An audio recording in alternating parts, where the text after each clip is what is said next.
করে স্বীকৃতি দিয়েছে। আমি জানতে চাই তোর জন্ম কোথায় হয়েছে, কিভাবে হয়েছে, তোর জন্মের পরিচয় আমার কাছে হলে বল। তা না হলে আমি ভগবানের নামে নিশ্চিত হয়ে বলেছি এই করে যাবো। ঠিক আছে পিতা দেবতা, আমি বলছি আপনার শোনান। বল। আপনার যখন কৈলাস ভবন যাত্রা করেছিলেন করেছিলাম, ওই পাখি পাখি মিলন হয়েছিল, ওই মিলন থেকে আপনার আশাক হয়েছিল।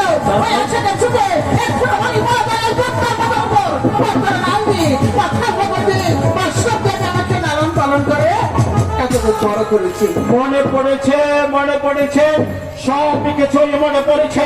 অনেকদিন আগে আমি গিয়েছিলাম কৈলাস ধর্ম প্রচার করতে, সেখান থেকে ফিরে আসার পথে আমার এক ফোঁটা আছে মনে পড়েছিল বাবার মিলের মাঝে।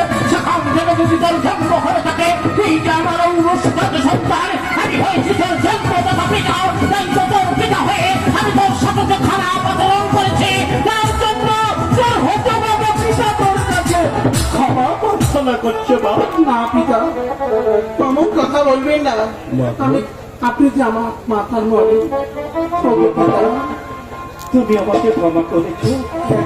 তুমি যদি আমাকে ক্ষমা না করতে, স্বয়ং ভগবান আমাকে ক্ষমা করতো না।